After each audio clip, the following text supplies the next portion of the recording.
Friends, recharge ఎలా చేయాలనేది నేను చూపెడతాను. అందరికి రీఛార్జ్ చేయడం రావట్లేదు.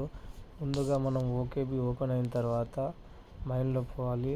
మైండ్లో రీఛార్జ్ అనే ఆప్షన్ ఉంటుంది. రీఛార్జ్లో పోయి మన అమౌంట్ టైప్ చేయాలి.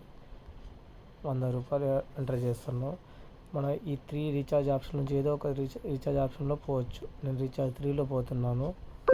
రీఛార్జ్ 3లో పోయిన తర్వాత ఇట్లా వస్తుంది. ఇక్కడ క్యూఆర్ కోడ్ ఉంటుంది. క్యూఆర్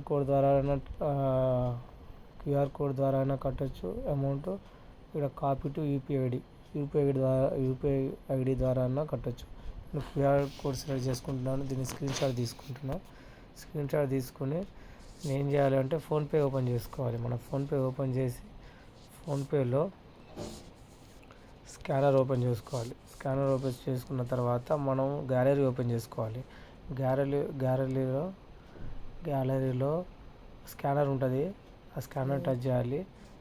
అమౌంట్ ఆటోమేటిక్గా తీసుకుని ప్రొసీడ్ టు పే నొక్కాలి. ప్రొసీడ్ టు పే ఏ బ్యాంకు ద్వారా మనం కడుతున్నామో ఆ బ్యాంకులో టచ్ చేయాలి.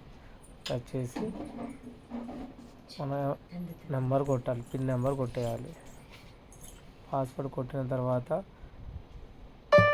అమౌంట్ సక్సెస్ఫుల్ అని వస్తుంది. తర్వాత మనం ఏం చేయాలంటే ఇక్కడ గమనించాలి, యూటీఆర్ నెంబర్ ఉంటుంది. యూటీఆర్ నెంబర్ని కాపీ చేసుకోవాలి. యూటీఆర్ నెంబర్ని కాపీ చేసుకొని ఈ పేజ్కి రావాలి. ఈ పేజ్లో మనం ఇక్కడ యూటీఆర్ నెంబర్ స్టెప్ 2లో యూటీఆర్ నెంబర్ ఉంది కదా, ఇక్కడ టైప్ చేసి సబ్మిట్ కొట్టాలి. సబ్మిట్ కొట్టగానే మనకి రీఛార్జ్ సక్సెస్ఫుల్ వస్తుంది. ఓకేనా ఫ్రెండ్స్, చేసే విధానం ఇది. మీరు ఇలా చేసుకోండి. ఆల్రెడీ అమౌంట్ యాడ్ అయిపోయినది చూడండి. ఇక్కడ అమౌంట్ చూడండి, 100 రూపీస్ యాడ్ అయిపోయినది. చూసారా అండి? చేసే విధానం ఇది. దీని ప్రకారం చేసుకోండి. Thank you friends.